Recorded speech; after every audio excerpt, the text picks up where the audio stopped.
Ladies and gentlemen, welcome aboard the Wright Flyer. I'm Randy Wright, and I'll be your captain on this solo flight special edition of our state-of-the-art radio program. Folks, this will be the final boarding call, so if you please, claim your seats, fasten your seatbelts, kick back, relax, and enjoy the show while I go ahead and delve into the pre-flight checklist, as there really is a lot of news and information to get to before I may fully indulge you with your in-flight entertainment.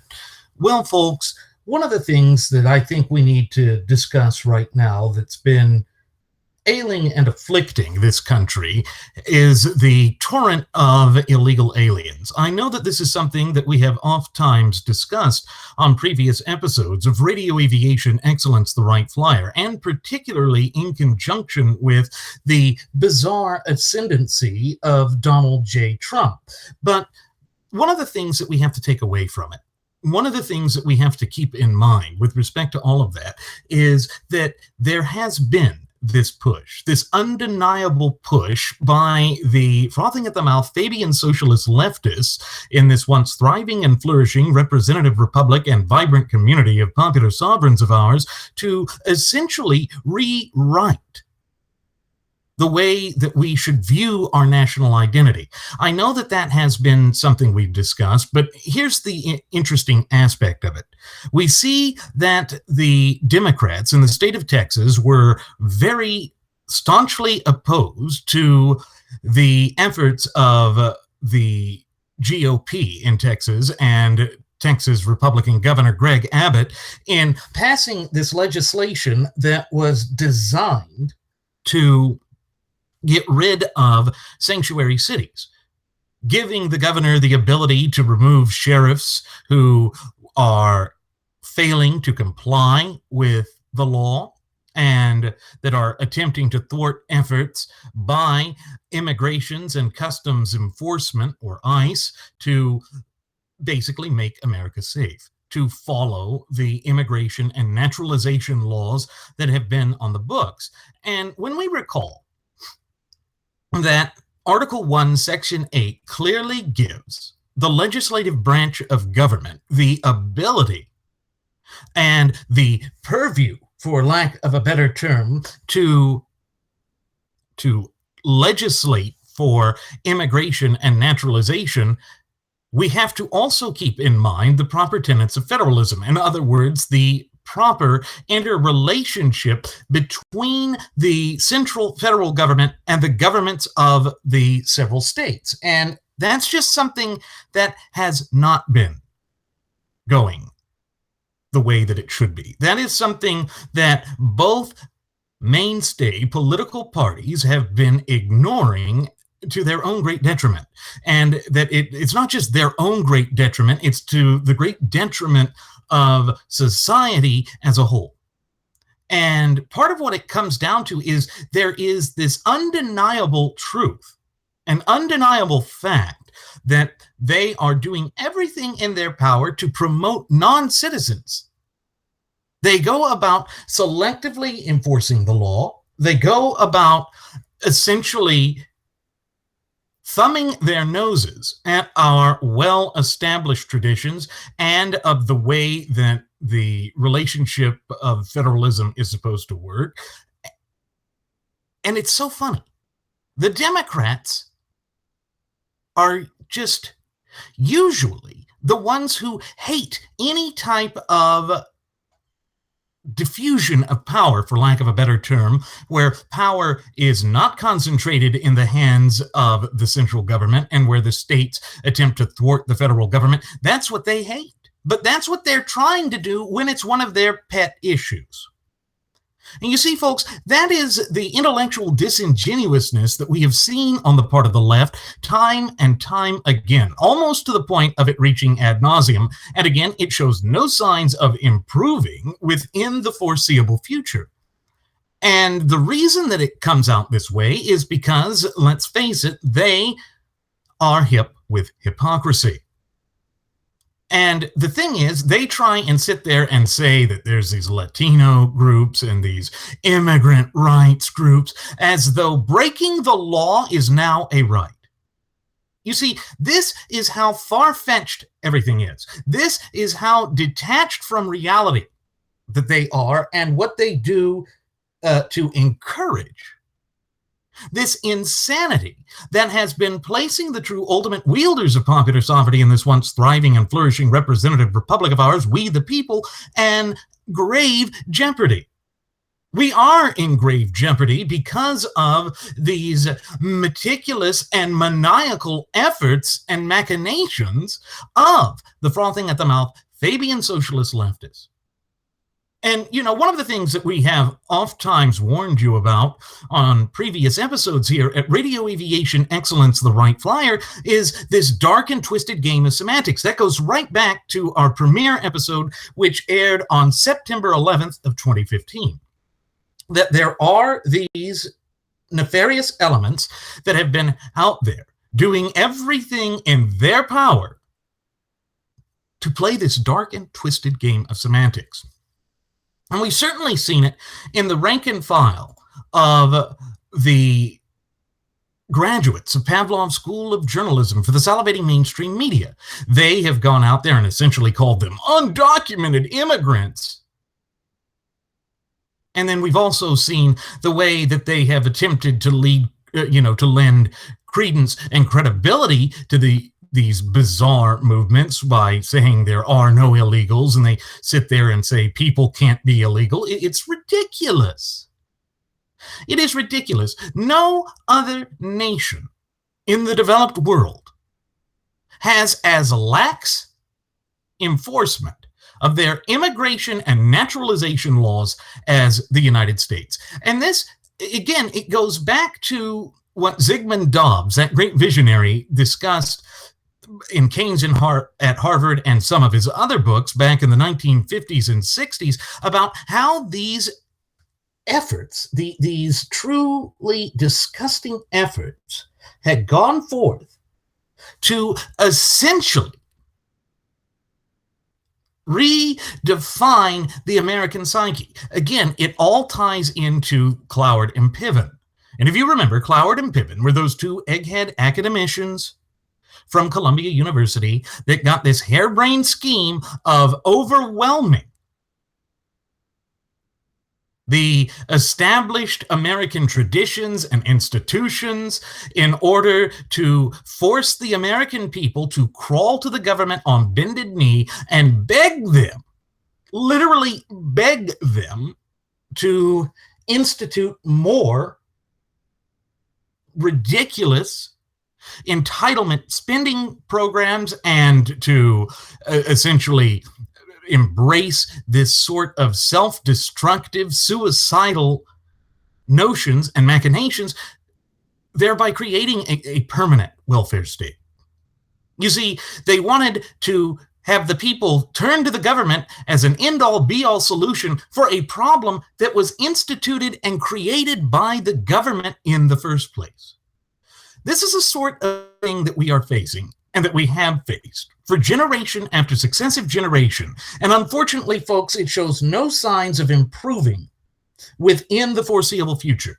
It is just one of those ugly things that keeps bubbling and boiling back up to the surface. And unless and until we, in our capacity as United States citizens, stand shoulder to shoulder in solidarity and unity and say enough is enough, these people will not back down. They will not give up because they believe they see a light at the end of the tunnel, and they think that that means that their victory is within grasp. But the problem is, there is the whole group within the gutless opposition party, or GOP, such as El Jefe Jebe Bush, who literally went out there and claimed that when these people break our laws, it's an act of love. Does that mean when a murderer acts with malice aforethought and goes out and commits a homicide, an unlawful killing, an unlawful homicide, that's an act of love? Where the hell do they come up with this? Where do they pull this from? Because when you stop and think about it with a modicum of objectivity, it makes no sense whatsoever. Unless you start to think of it in a way as they want to transform the body politique of this great republic of ours, to make it to where we are essentially docile and malleable in the hands of the government, so that we would, without as so much as a squeak, just cede or give up our fundamental and inalienable God-given rights. But as my first officer, Jeremy Grapenden, has oft times reiterated on previous episodes of our state-of-the-art radio program, without our rights, we are truly left with nothing.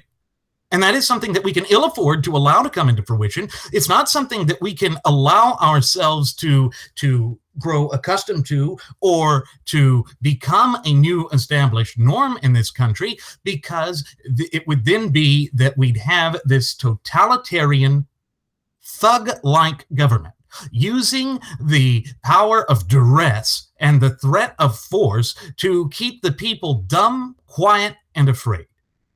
In a sense, what we would really be facing, folks, is something torn straight out of the pages of an Orwellian nightmare. Big Brother is watching. Big Brother thinks that these illegal aliens are creating a victimless crime. But we know that not to be the case. And the problem is, when we ignore our established laws, our established traditions, and we, essentially attempt to carve out a special niche for some of these people, what we are in a real sense doing is undermining our own credibility as a nation. Not just in the geopolitical sphere, but at home in the domestic sphere as well, because we lose sight of what it is that draws us together. And it's as that old adage goes, the United States of America is a nation of laws, not of men. In other words, we have due process and equal protection under the law. It means that the law is supposed to apply to everyone equally, irrespective of whether we're natural-born citizens or naturalized. And that's the thing. When we attempt to say that it's a victimless crime, that is a bunch of nonsense. The reason that I can sit here and say that that is a bunch of nonsense is because it is attacking those who waited in line. It was attacking those who were actually following the law. And again, folks, this is not something that we can ignore. Because if we do ignore it, we do so at our own great detriment. We do so at our own risk. And again, that is not something we can afford. It's not something that plays out well for the United States or for anything that we, hold of any significant and meaningful value. But that's part of the problem. We have allowed these nefarious forces to sit there and say that these people should be completely forgiven for breaking the law.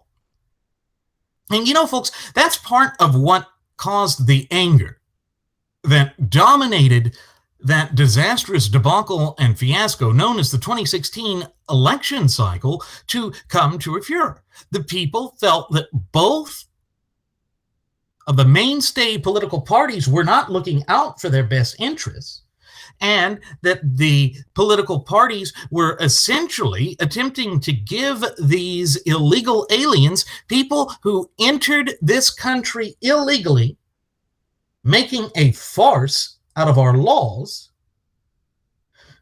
carte blanche to just do whatever they wanted, a get out of jail free card.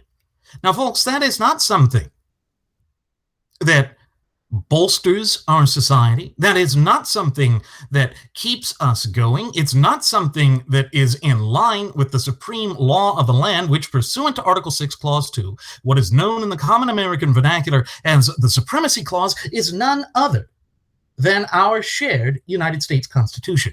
You see, that's the problem we're facing.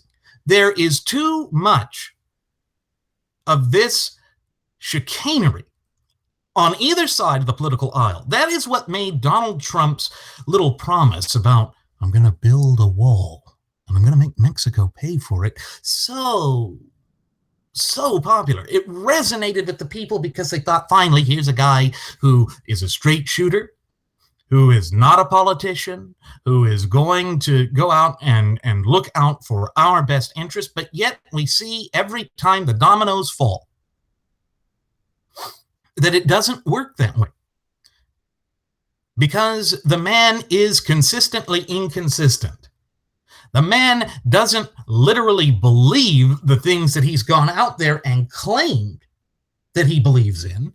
He doesn't adhere to the things that he claims are meaningful. But we know that the sanctuary city issue is something that has come up into the parlance of mainstay politics. And part of the reason why is that the Democrats finally found a way to try and, quote unquote, resist conservative, quote unquote, efforts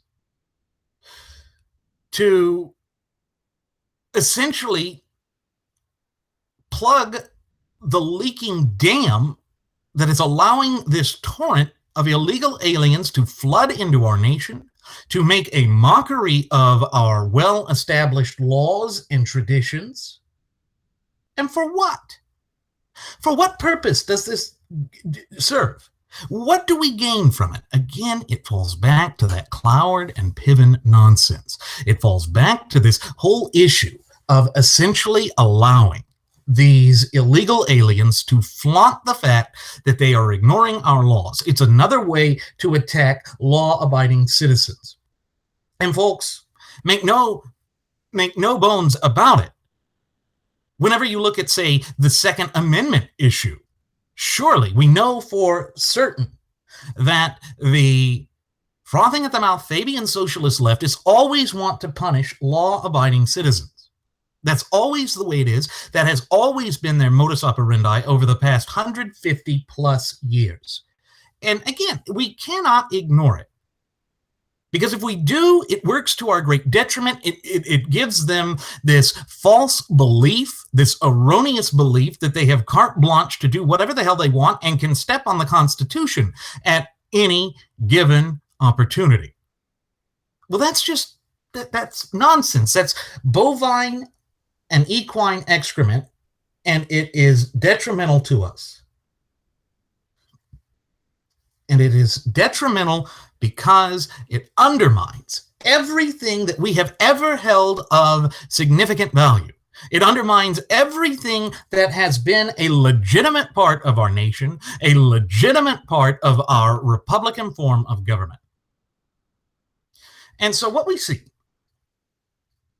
by these efforts of the Democrats to essentially do whatever they can in their power to undermine Governor Abbott's efforts here, it's that they are ignoring, once again, Article 4, Section 4 of the Constitution. Now, Article 4, Section 4 essentially states that all government needs to work in such a way as to preserve and to promote our Republican form of government. And again, this is part of the reason why Jeremy and I, and even our first Air Marshal, Mr. Nelson Ward, have oftentimes complained about the loose-knit way in which people throw out that term democracy. They try and sit there and claim that the United States is a democracy. Well, that's just not true. It's just not true. We are a representative republic with democratic elections. Yes, we do have that. But we are in no way, shape, or form a democracy. And again, it reminds me of what Benjamin Franklin had said when he was defining democracy. He defined it as two wolves and a lamb voting on what's for lunch. And that lamb is going to lose each and every time. But that, unfortunately, is where we are. That, unfortunately, is what we face.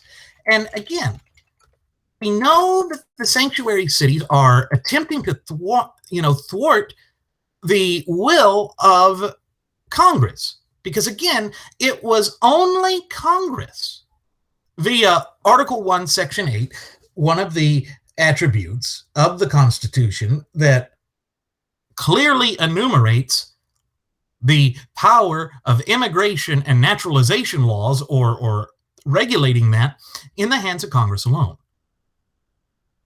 And when the Supremacy Clause says that something is being done in furtherance of the Constitution, that makes it part of the supreme law of the land. So essentially, these mayors, these police chiefs, these sheriffs that are ignoring these enforcement efforts that are, in fact, attempting to thwart it, they are in violation of the supreme law of the land. And yes, the governor is right to say, look, we need to be able to punish them for this, because as it stands now, there's truly no ramifications for what they've been doing and the way that they have been attacking people. And that is something that can't stand. It can't stand because, again, it undermines the very stability and the very security of our republic. And that is something that is intolerable. It's insufferable. It is untenable. But it's where we find ourselves. It's where we find ourselves when we have people trying to essentially sit there and claim that the laws of the United States don't matter, that these things are unimportant. And recall, Trump always said that we're going to build a wall and make Mexico pay for it. And I'll never forget that, because of how much he had made that part of his campaign slogan, how much of that just was indelibly part of what he was doing. And it's unfortunate that we have that aspect of it, but I think one of the things that we have to do is let you hear this from the lips of the man himself, because I think it's that important. I think it's that important that we hear just exactly what it was he was saying. And so here we go. Number one, are you ready? Are you ready? We will build a great wall along the southern border.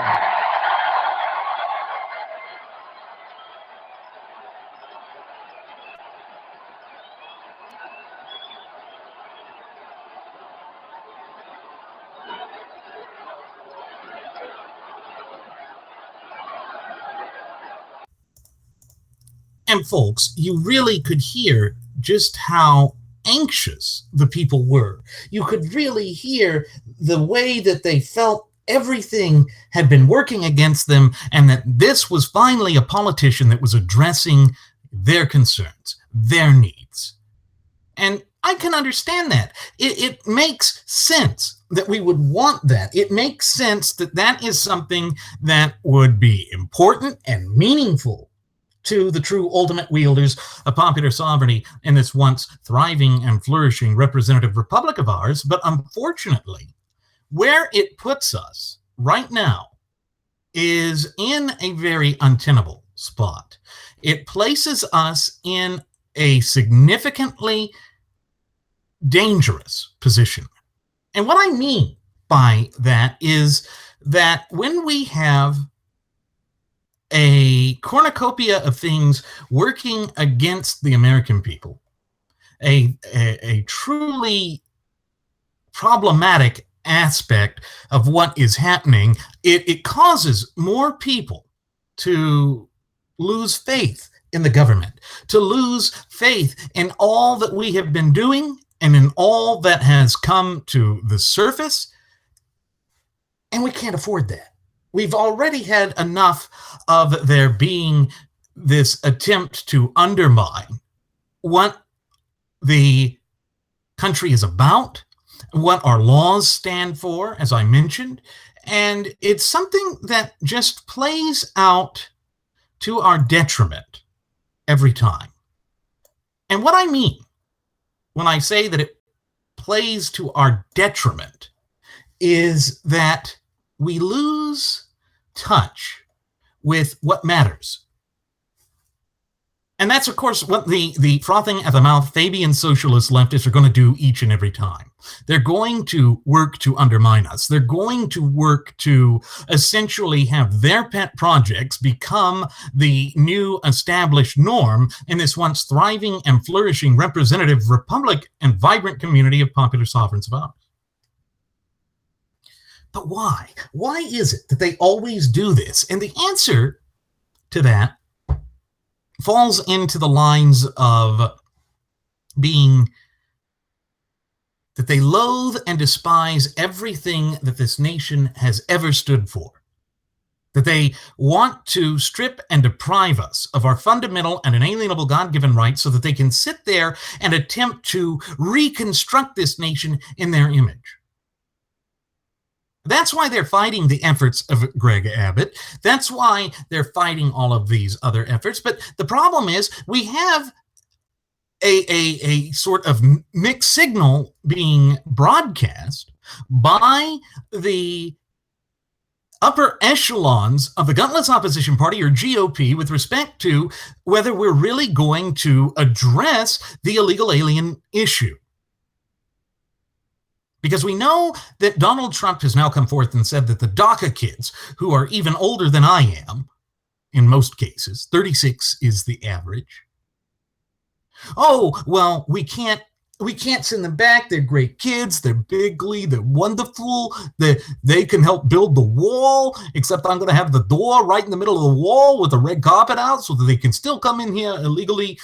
Again, when we recall that he had even said that Mitt Romney's plan back in 2012, when Romney was attempting to run against his royal hind ass, Barack Hussein Obama, the self-deportation thing. Oh, that's too mean. It's too mean. It's too bigly. It's too much. That is what he tries to do. He tries to walk on both sides of every issue. And yet, when he was at the rallies, he'd do like he did in that clip that I just played. He would sit there and say, we're going to build a wall. We're going to make Mexico pay for it. Are you ready? Are you ready? He even admitted, by his own fruition, that if ever he thought the crowd wasn't eating out of his hand or responding emotionally the way that he wanted, then he would throw out the wall. He would throw out the claim of the wall. Oh, well, we're going to build a wall and we're going to make Mexico pay for it. That is what he would do. That is the line that he would engineer each and every time to try and manipulate the crowd. That is sheer unadulterated propaganda, folks. That is what he dedicated himself to. And it is how he propelled himself into the White House. But the problem is, as my first officer, Jeremy Grapington, and our first Air Marshal, Mr. Nelson Ward, and yours truly attempted to warn you on a great litany of our previous episodes here at Radio Aviation Excellence, the Wright Flyer, it was all working against that. He wouldn't stay true to it. He would just go out of his way to ignore what the people really wanted. That he would just say what they wanted to hear in order to get himself in power. That was it. That was all he cared about. That was all he was doing. And again, it plays out to the great detriment of the true ultimate wielders of popular sovereignty in this once thriving and flourishing representative republic of ours, we the people. Now, we do know that he has come forth and has played out this grand kabuki theater drama in front of the rank and file of the graduates of Pavlov's School of Journalism for the salivating mainstream media, trying to say that he was going to target sanctuary cities. But again, the way to do it is to literally have the governors do what Greg Abbott's doing, to have the state legislatures do what they're doing. We have to stay within the confines of the Constitution. And I know that Trump went out on a limb there and tried to claim that it was an archaic document that is bad for the country. No, the Constitution is working as designed. It's just that we do have too many, a gaggle of maggots, if you will, in both political parties who are working to undermine the Constitution. They're working essentially to make sure that the Constitution doesn't operate as it was intended to do, so that they can create more government spending, so that they can fundamentally, drastically, and dare I say, irreparably transform these United States of America away from being a constitutionally endowed federalist representative republic into some sort of frothing at the mouth Fabian socialist leftist dystopia. But that's not what we are. That's not what this nation stands for or represents. All of that operates against us. All of that operates in a way as to harm us. And we can ill afford that. We cannot allow that to come into fruition because it is detrimental to us each and every time. Of course, the way that we overcome it is to demand that there is strict adherence to the clear and concise language contained within the four corners of our shared United States Constitution at all levels of government. But there is an unwillingness on both sides of the political aisle to live up to that. There is this great unwillingness to do what the American people demand and want. And folks, that can, will, and must stop. But the way that it will stop, and the way that we will achieve that, is for the American people to foster a fluent and working knowledge and understanding of our shared United States Constitution, and thereby their fundamental and inalienable rights, which were endowed to them by their Creator, who happens to be the God of nature himself, and to say enough is enough. This type of chicanery, this type of bread and circuses has been working to our great detriment, and it is well past time that it comes to an end. Because if it continues this way, the deathward spiral that is engulfing the United States, that is acting essentially as a conflagration, as I sit here speaking into this microphone, conveying this message unto you, our cherished listening passengers and audience members, it's something that's not going to improve. It's something that they are going to double down on in an attempt to rewrite the way this country operates, the way this country's government works, and all that we stand for and represent. And unfortunately, they have essentially been getting away with it because we have kept buying into that laughable notion of voting for the lesser of two evils. Well, folks, if we keep doing that, then we empower the charlatans who are working against us. If we continue to do that, we are weakening our own position, both as a nation and people. And again, that is something we cannot afford. We can ill afford to allow that to come to fruition. Why? Because it plays out in such a way as to place us in a weakened position.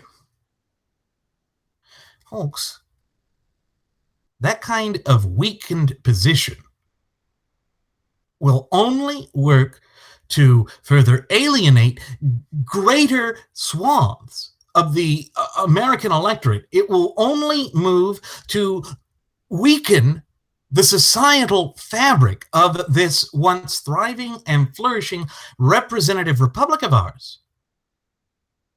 And it also undermines the community of popular sovereigns. Again, we cannot afford to ignore this. We cannot afford to just allow this to continue unchallenged and unchecked. But part of what it's going to take to hold people accountable is to recognize where they're doing it, how they're doing it, what they're saying, and then formulating a cogent and coherent approach to expose them. And yes, folks, that's partly what we are trying to do here at Radio Aviation Excellence, the Wright Flyer. We are attempting to improve a lot of our fellow popular sovereigns so that we can maintain this great representative republic of ours. And here it goes. Paul J. Weber with mysanantonio.com had written a piece discussing the illegal alien issue, but particularly with what Governor Greg Abbott was doing.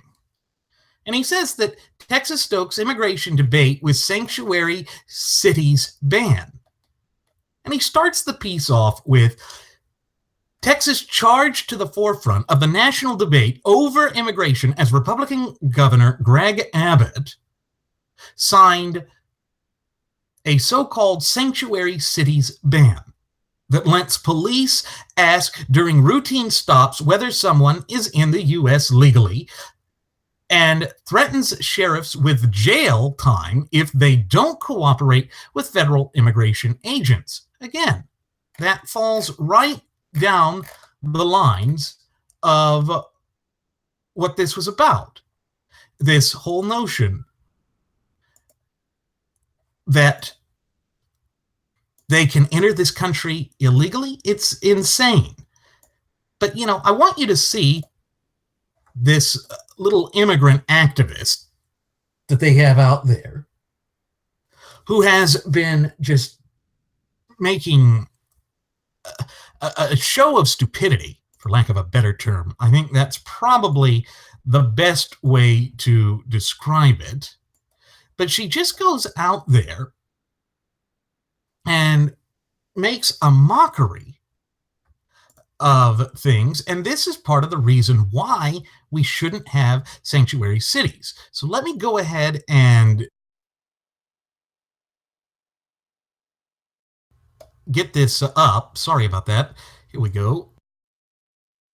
Undocumented! Here to stay! Undocumented! Here to stay! Up with liberation! Down with deportation! Because I'm disgusted that the legislature passed and the governor has signed a bill that is a wide open door to racial discrimination and to economic discrimination for allowing and actually asking police to stop people based on how they look and based without judgment.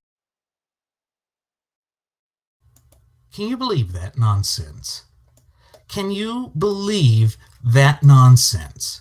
Oh, it's going to cause racial animosity, and the henny penny, the sky is going to fall, and it's probably causing global warmings too.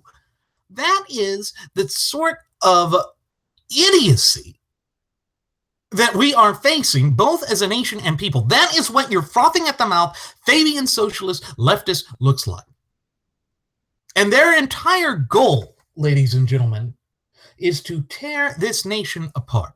Their entire goal is to sit there and make those kinds of excuses They are literally looking to undermine anything that is of value and of great importance to the true ultimate wielders of popular sovereignty, we the people. Why? Because they love big government. They see big government as a way to essentially become lazy. Oh, we'll let the government make all of these weighty, important decisions for us, when that is the exact and polar opposite of what our founding fathers had originally intended for this nation back at its inception some 235 plus years ago. These people are encouraging breaking the law, and they call it liberation. You know, that's part of their whole dark and twisted game of semantics. Liberation, like liberation theology. Well, it's basically based on nihilism and Marxism. It has no connotation with real liberty.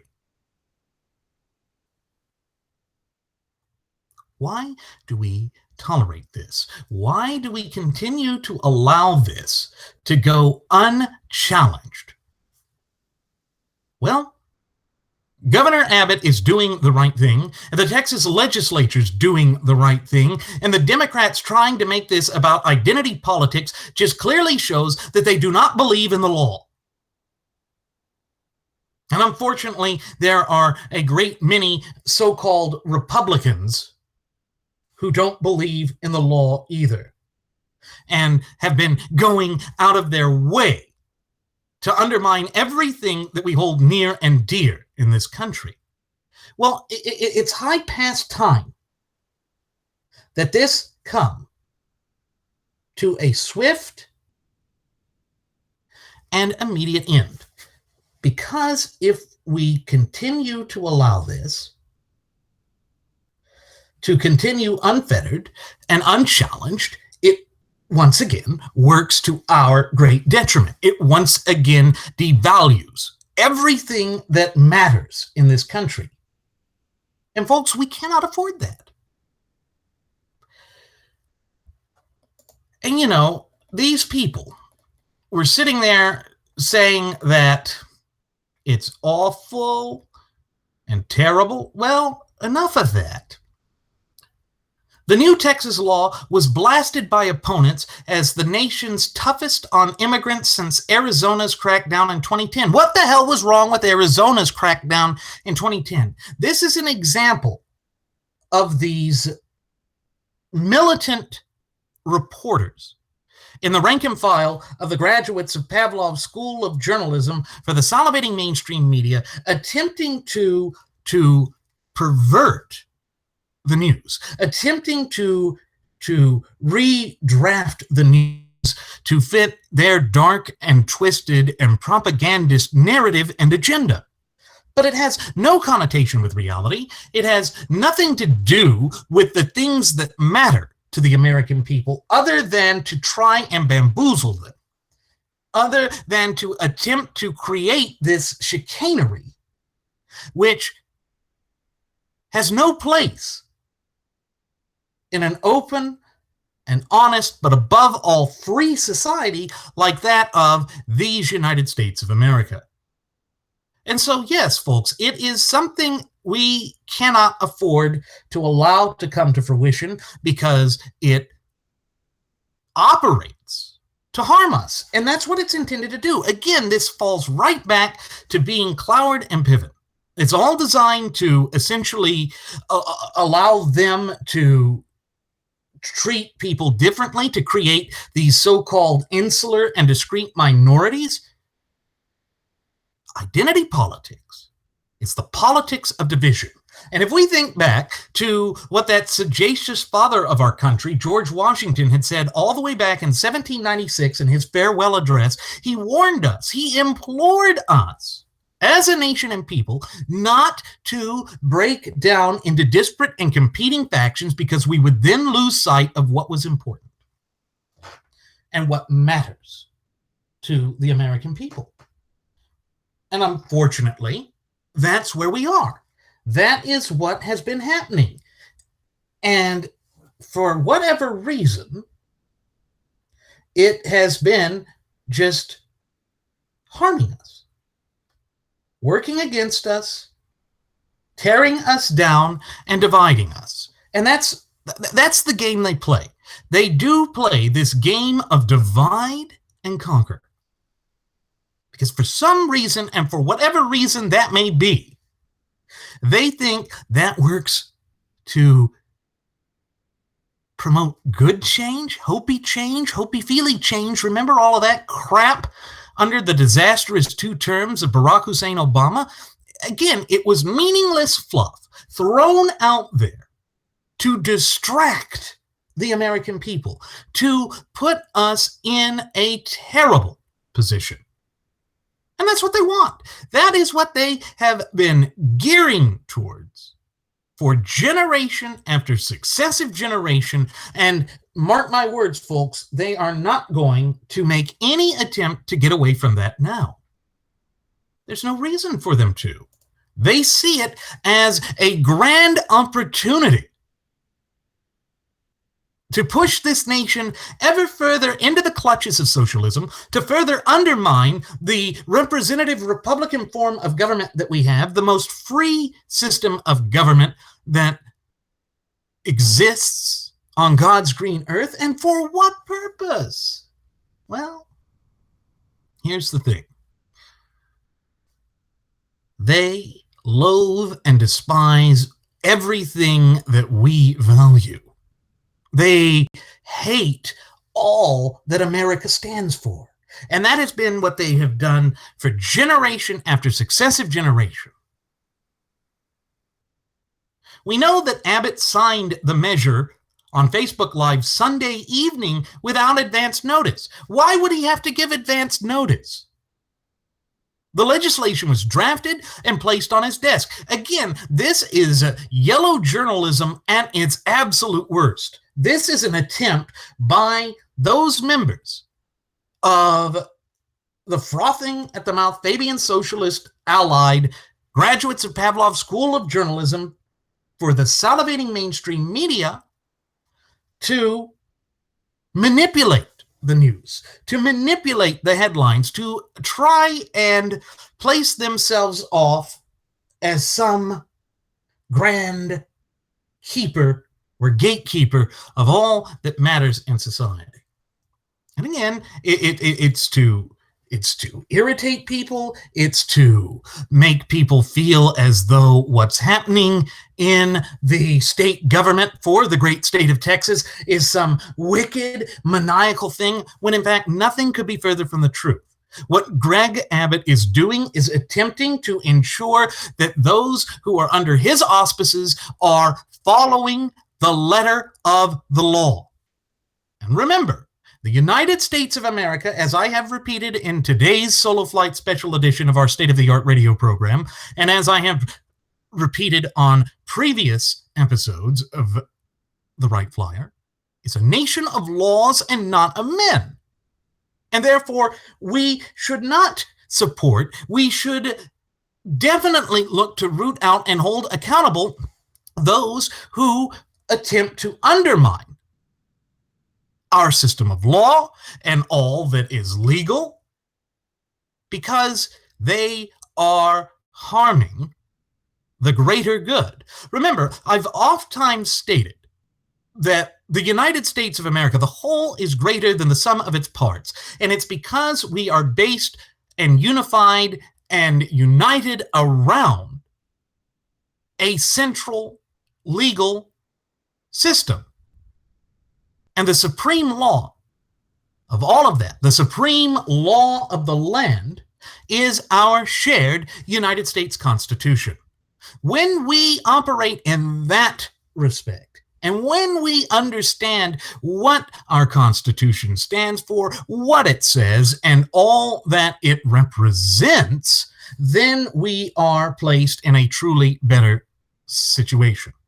Because that is when we are at our strongest. And remember, one of the things that is so important with respect to all of this is to recall that The two fundamental pillars upon which our society and our legal system is built upon are that of self-accountability and self-responsibility working in tandem, thereby delivering unto us self-determination. And the American people are always best and do best and thrive and flourish when they are allowed to be self-determinate. But it's nigh impossible when you have little idiots like that crazy woman out there just, oh, this supports racial animosity. Give me an ever-loving break. I am so sick and tired of this crap. Almost as much as I'm sick and tired of the gutless opposition party, or GOP, ignoring the fact that we are supposed to be a limited government. All of these factors play together. All of this subterfuge is being orchestrated in such a way as to weaken our standing and position as a nation and a people. And well, enough is enough. We simply can ill afford to allow that to continue unchallenged. Because what is happening to us is these dark, nefarious, and twisted forces are distracting us from that which matters, are operating in such a form and facet as to weaken us and to pit us against one another. Well, that has to stop. We cannot afford to allow that to continue unfettered, unchallenged, or unabated. Because the longer that this type of distraction, this type of subterfuge continues, the more and more difficult it becomes for us to place this nation back onto the path to prosperity. And that should be the end goal of every American citizen. We should all be seeking to promote, to advocate for, and to advance American prosperity.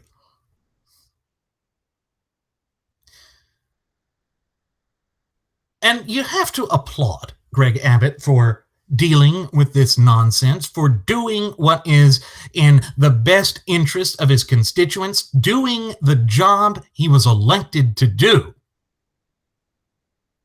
Because we know that the press is out there attempting to vilify him.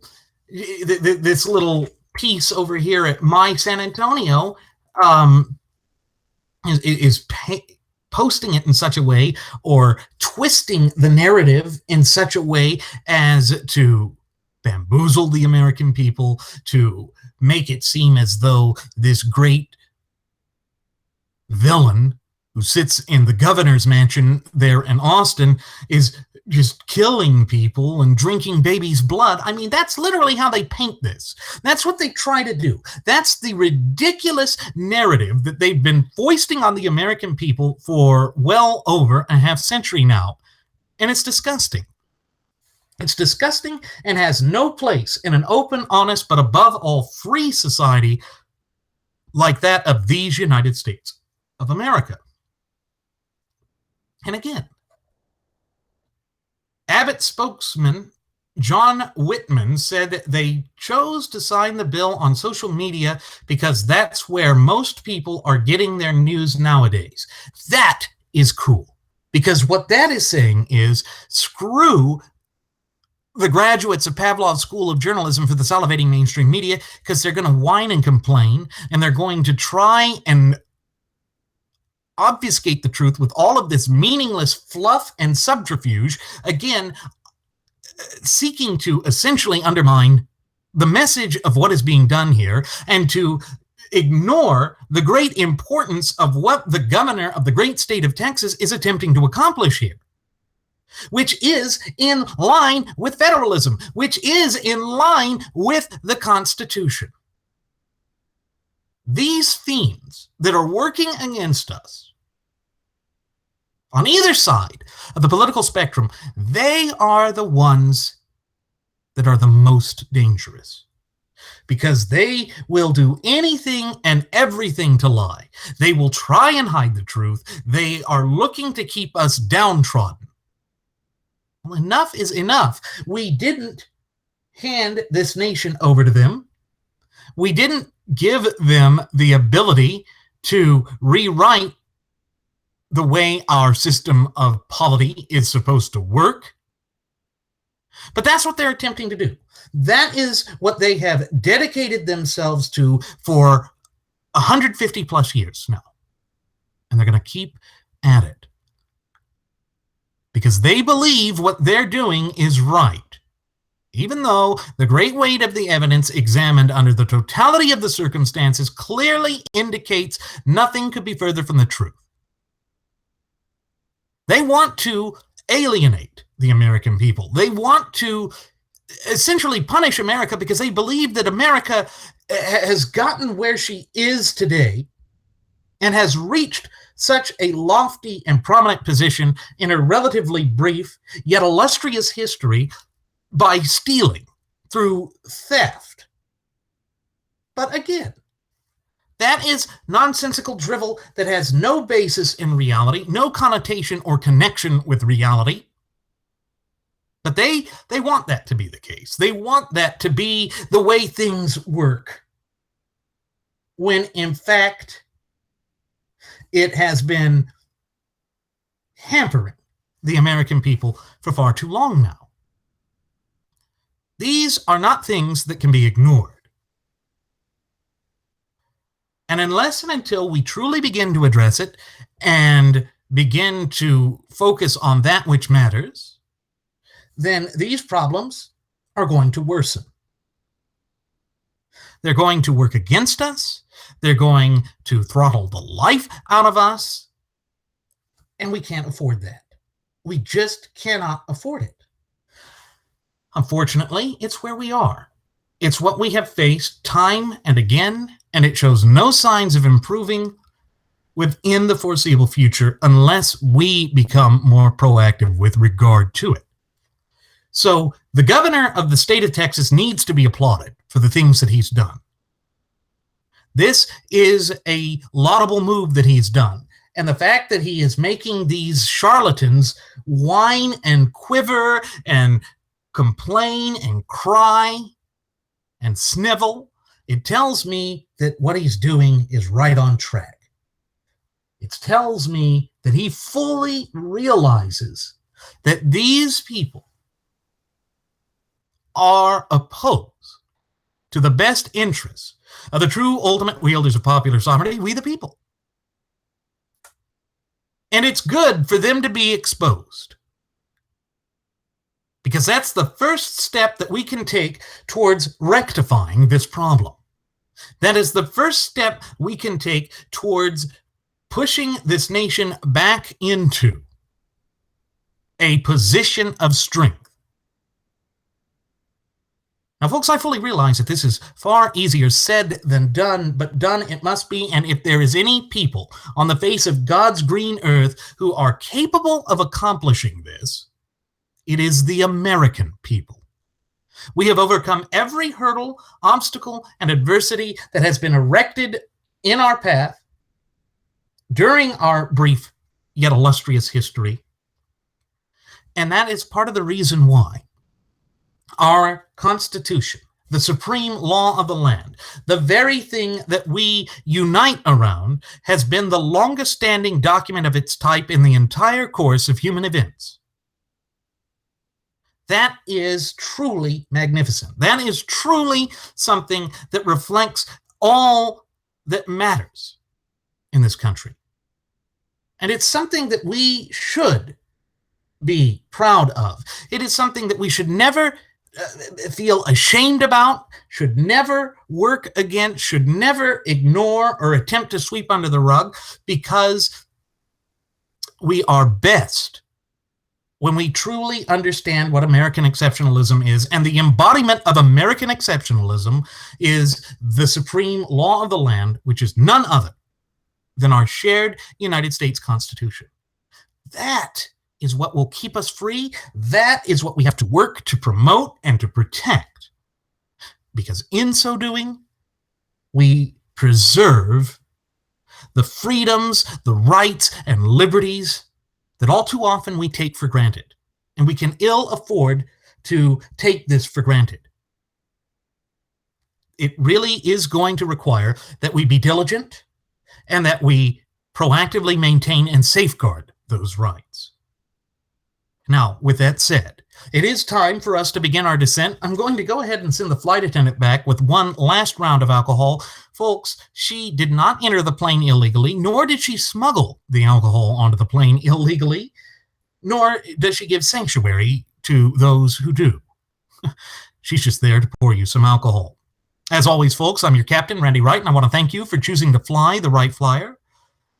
Should you have any questions, comments, concerns, or even topic suggestions, please feel free to either leave them in the comment section here on our YouTube page or on our Google Plus page or even our Facebook page. And on top of this, I invite you to follow us over on Twitter with the Twitter handle @RadioAviationEX. One more time, folks, that's @RadioAviationEX. And there you will find the departure board that lists my personal Twitter account as well as the personal Twitter account of my first officer, Jeremy Grapington. You will find the Blogspot account, which is just chock full of useful information. And you will also find, as you will in the description section of today's program, the Cafe Press account. Folks, at the Cafe Press account, we have all sorts of novelty items, trinkets, and goodies, from hats, shirts, shoes, watches, jewelry, clocks, apparel, bumper stickers, tote bags, laptop sleeves, phone sleeves, and protectors. You name it, we've got it, with either our original Radio Aviation Excellence logo or our First Class Passenger logo or even the two Uplifting America logos, one of which we use at the start of every program. Folks, with such a wide array of products and all at reasonable prices, you simply cannot go wrong with the Cafe Press account. Once again, thank you for choosing to fly the Wright Flyer. We hope to see you again next time. Please do take care.